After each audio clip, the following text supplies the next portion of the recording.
Chinese. My name is Ziwei, and my group will be talking about conflict management, which will be focusing on the Little India riot in 2013. After which, Kalun will be talking about how the SCDF react to the situation, followed by Comm, who will be talking about how the Singapore Police Force react to the situation, and last but not least, Kai Xiang will be discussing the learning points that we can use for in office. The accident happened in 8 of December 2013, when Indian construction worker named Shaktivya Kumaragalu was ran down by the bus. As Shaktivya was drunk at the point of time and he tried to board the bus when it was full, the timekeeper, Wong Kiat Wong, asked him to leave, asked him to alight the bus, and he complied. However, when the bus was about to leave from dormitory, Shaktivya chased after the bus in an unsteady manner, and unfortunately he fell down and was ran over by the bus driver, Lim Kim Huat. And this caused the onlookers outside the bus to become agitated, and that triggered the riot that Singapore had in more than 40 years. And this is the aftermath. Now let us look at the timeline to have a better understanding of the whole situation. After Shaktivya was ran over, the Singapore Police Force was first alerted through 999, after which the SCDF arrived at the scene. And when the first two police officers arrived, the rioters were about 100 in numbers. However, that escalated to 400 at 9:45 PM, which the Singapore Police Force had to request assistance from the Special Operation Commands to handle the riot. After Shaktivya's bodies were extricated out, it was only until 10:08 that Mr. Lee and Wong are able to be escorted out from the bus to safety by the SCDF officer and the SPF officer. The riot ended at 11:25 PM, and it took 240 SPF and 56 SCDF officers, together with 2 SOC squad, to handle the riots. In the process, 54 officers and 8 civilians were injured, while 29 vehicles were damaged, of which 5 was burned down. Now let us discuss what could be the factors that triggered the riot, as my group believes that these workers are seen as a separate group from the Singapore society, due to the lack of day-to-day interaction with these foreign workers. Unlike the more visible groups such as maid or service staff, we do not really see or interact with them, hence, they are less integrated into the Singapore society. Secondly, was due to the lack of stringent law before the riots. As before the riot, there was no law to prohibit shops from selling alcohol before 7 PM, and there was no law to prohibit the workers from consuming alcohol in Little India before the riots. And hence, they have easy access on that very day itself. Perhaps, due to the influence of alcohol and the feeling of being alienated, when they see one of their own died right in front of them, they could no longer control their thought process and control their actions, and that triggered the riot. With that, I'll end my speech and hand over the time to Kalun. Thank you. Thank you, Sue. On the night of the incident, at 9:39 PM, a light fire attack vehicle, commonly known as the Red Rhino, from the Singapore Civil Defence Force arrived at the accident scene. The SCDF is a life-saving force. Their first priority is to ensure the safety of the public and provide assistance to those whose lives are at stake. Upon hearing the cries of Ms. Wong from the bus, the SCDF officers approached her, and while 2 SCDF officers were attending to her, a third officer was pulled away by a worker who gestured him to the rear left wheel of the bus, where this officer then found the body of Mr. Shaktivya pinned under the bus. Based on the timeline Shu showed you just now, the SCDF arrived 14 minutes after their activation. This was longer than their pledged response time of less than 8 minutes for fire rescue calls and 11 minutes for ambulance calls. On top of that, the first vehicle to arrive was a Red Rhino, which has limited medical capabilities, while the ambulance only arrived 6 minutes later. There was miscommunication between the SPF and SCDF, because given a situation where a casualty is at stake, the highest priority would be to deploy the ambulance first, but the SPF did not emphasize this to the SCDF.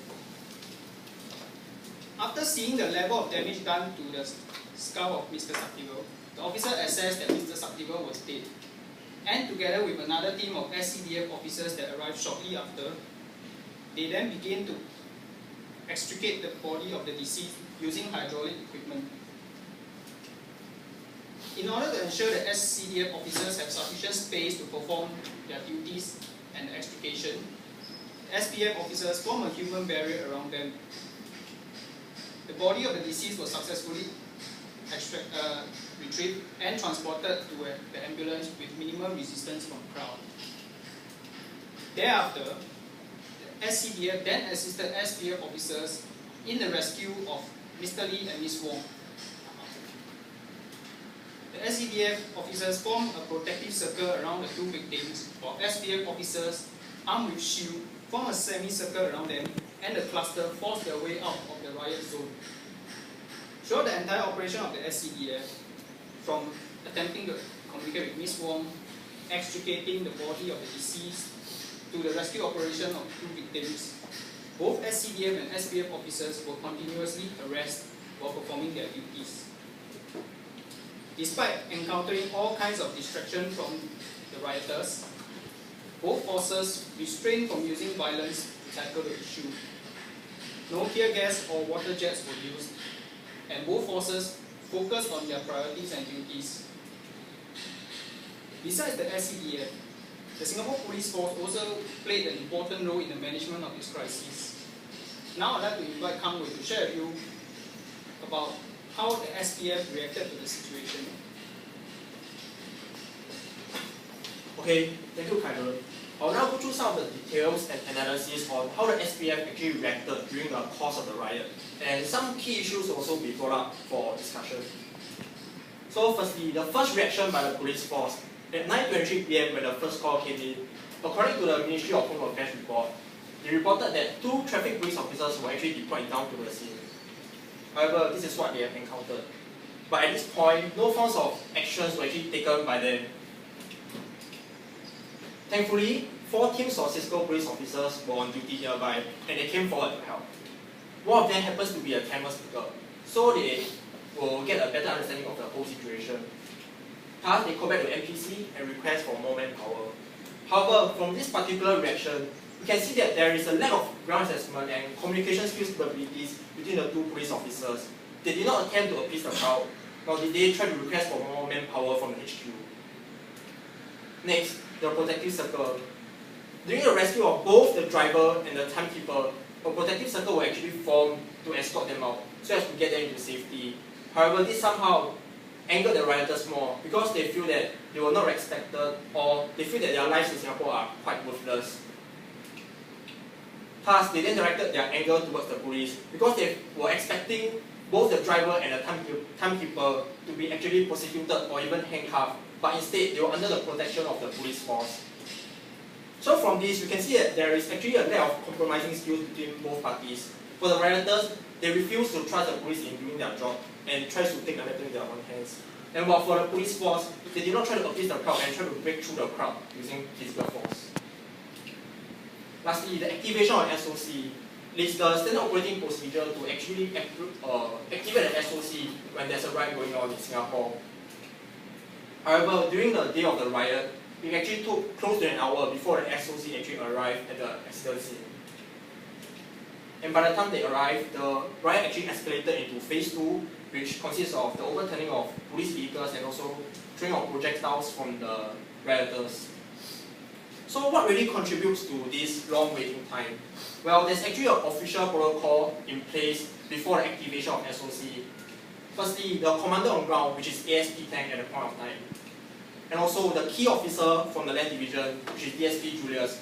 Both of them have to come into an agreement that there's actually a need to activate this special force. Then they will request it up to the higher-ups, with the Director of Operations, JC Cole. He will then give the final approval before the activation. To many, it may seem like there's a lot of layers before they actually activate this essential resource in times of emergency, but it is quite important to actually follow through the protocol.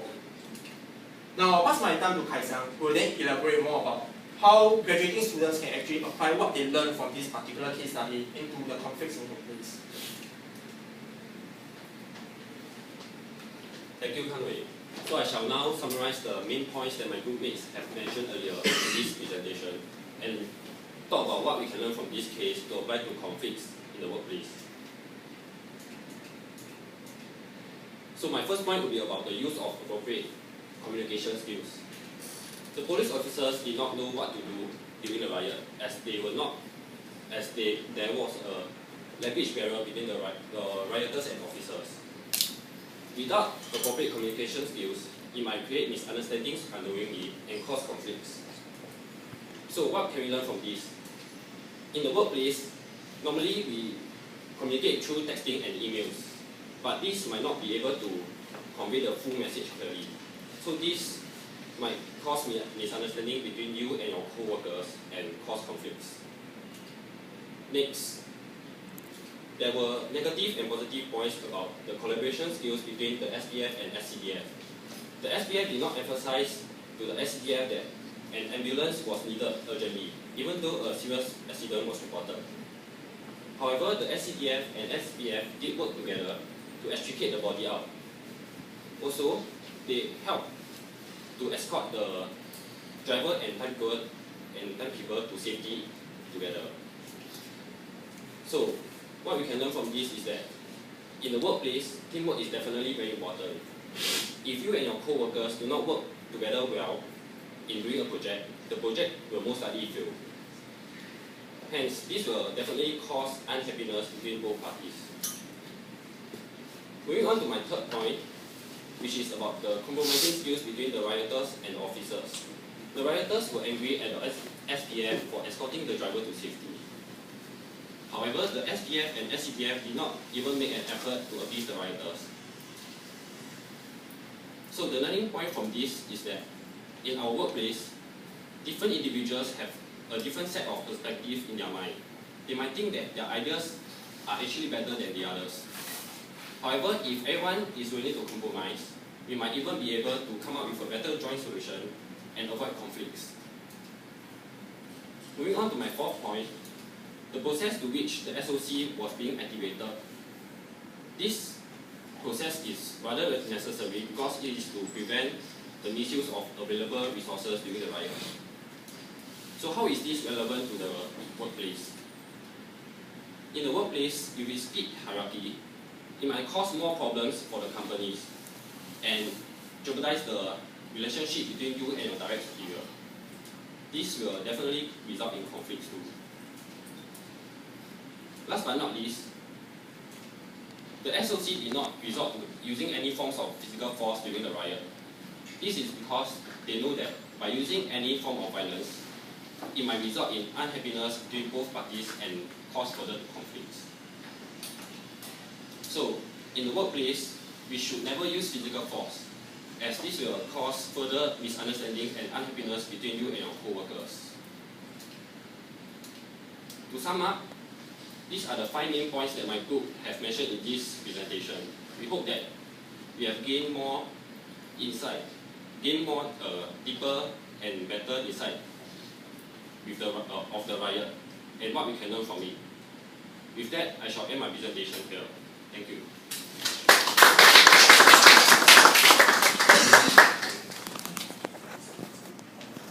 So, any questions on the floor? Yeah. Could it be the SPF and SCDF deployed the first resources wrongly because the police report was not of the victim, but let's say the person who saw the crowd reported a crowd instead of seeing the trapped victim and reporting a trapped victim. That's why they sent a red rhino instead of, let's say, an ambulance. Could it be because the first report was wrong? I mean. Oh, you mean during the phone call, right? The first phone call by the public, right? Based on the report released by the Ministry of Home Affairs, the report, as in the person who reported to 999 about the incident, reported of accident, not exactly because of the crowd. Yeah, so because the call did not suggest any forms of law and order concern, that's why they only sent down 2 traffic police officers to manage the scene or preserve the accident scene for further investigations. Yeah, so that is maybe one of the possibilities also. Yep. You emphasize on the need to follow the hierarchy system and to respect it. But in such a case of an emergency, is there any way to hasten the process? You mean like during the activation of the SOC, right? Yeah. Like because there's too many layers, so is there any way to hasten the process. Actually, basically for this particular SOC activation, it's quite important to follow through the protocol because the second approval, which is actually from the Director of Operations, he has the oversight of the national situation. So come to a point that in the event of multiple activation requests by at several locations, so he can better to evaluate and assess which particular area has the greatest need for that resources. So it's actually still very important to follow through this protocol because people at the bottom may not know what's really happening at a national scale. So yeah, it's important to follow through protocol even though there are too many layers to follow through. Following up the responsibility hierarchy, you guys mentioned that we should apply this to our Singapore workforce. But my question is, what if I'm working in a Swedish company based in Singapore, and the power distance for Sweden is relatively very low as compared to Singapore? So what do you think we should do in this case? Should we still respect the hierarchy, or should we do something else in this setup? Of course, in this case, actually in the workplace we should depend on the situation. So if in the workplace let's say your office emphasize a lot on hierarchy, right, then we should just follow. If not, I think if you think that it's right to do what you want to do, then you should just do it. Because the people at the bottom will never know the full picture or the big scale plan of what the boss is actually planning or thinking. So yeah. And why the night people won't allow the victim to vote the past that is Okay, because Shaktivel at the point of time he was drowned, and it was the SSTA, Singapore School Transport Authority policy to not ferry any intoxicated driver, and hence Wong has to ask Shaktivel to alight the bus.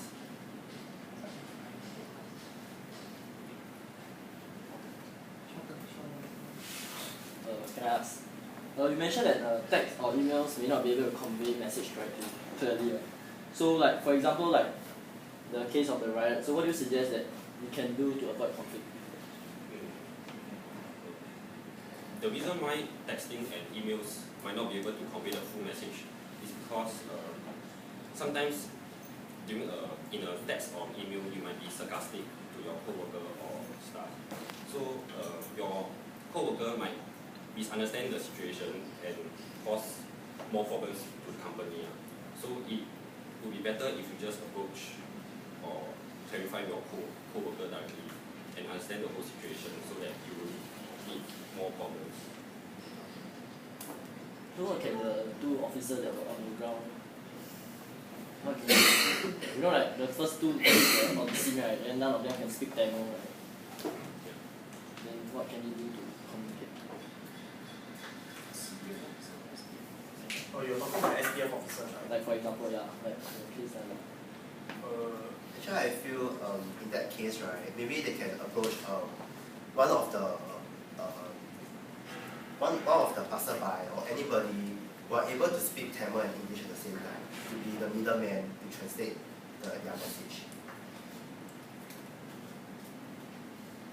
As a factual question, how long did it take before the body was extricated? Can we go back to the time?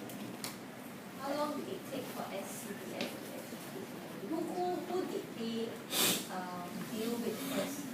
The bus driver, the night keeper, or the body? That was the body first. The body first. Yeah. To ask, if you say that the collaboration between two companies is very crucial to prevent conflict, but in this case, what would have been done better? For example, say future when you're working with a certain company, then you need to collaborate with another company. What are the various ways possible to prevent these conflicts from happening in the future?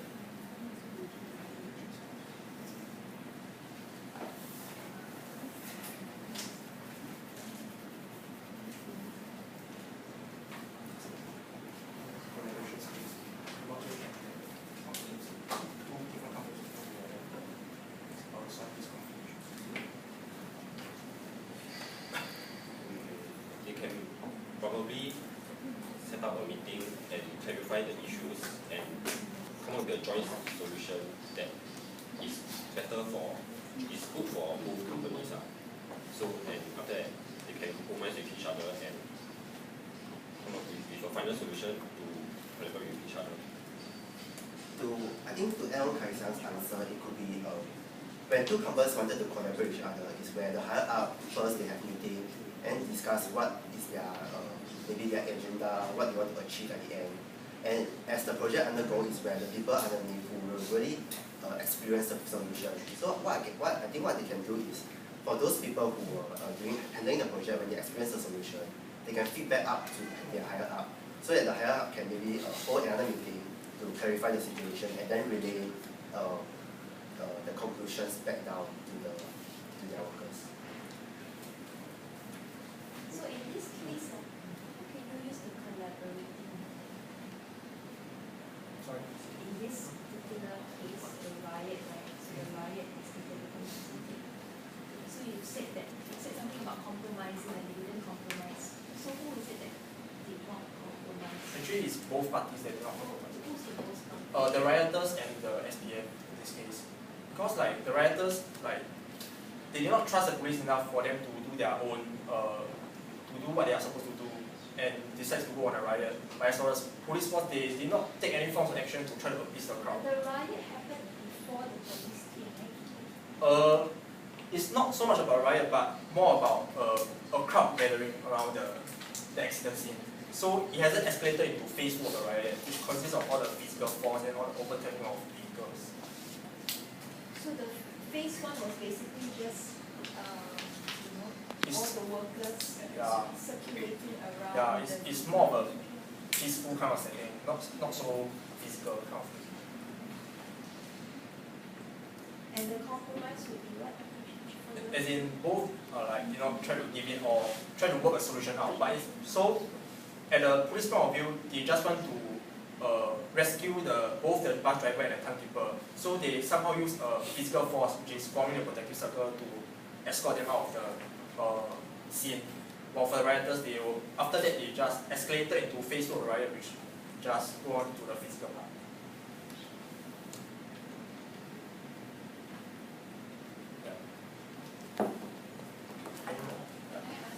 During the aftermath of the whole incident, there was a lot of tension between like Singaporean locals and like foreign workers in general. So how do you think this tension could have been alleviated by authorities? Why do you think it's a good way to alleviate this tension after the whole incident?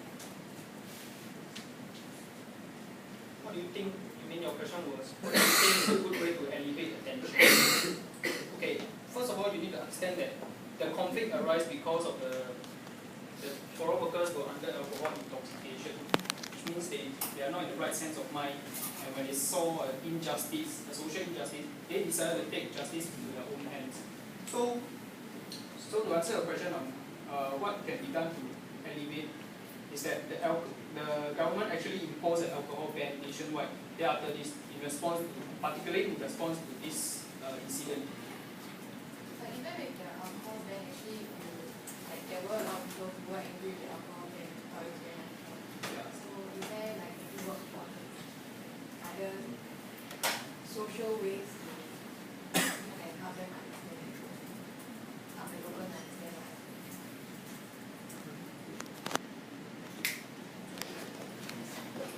Actually, to clarify why they were angry in the first place, right, is because when the police force and the FBI they escort out the bus driver and the timekeeper, they tried to protect them, and hence they feel that the foreign workers feel that their life are worthless. However, in actual fact, the reason behind their riot was not because that they felt that they are mistreated or they are being treated unfairly. And hence, after the incident, the government actually sent people down to talk to them that actually the whole incident was really because the timekeeper was following the rule that they cannot ferry any intoxicated driver. And it was Shakibel who really chased after the bus because he was drunk. And hence, after that, the workers, although they were still angry, but they were sort of appeased. But were they really angry? Maybe a lot of them, the reason why the riot happened was because many of them were actually intoxicated. That's why. Yeah, and hence So not so actually, not really clear in exactly in the report under the National Library Board, they were not really sure if everybody of them are intoxicated. Some are intoxicated, but it's not the whole 400 of them. And on top of that, certain factors like when you ask, for example, if you are one of the passerbys or one of the workers, and if you ask the fellow workers what's going on, then probably some of them might have just exaggerated the situation to make things worse.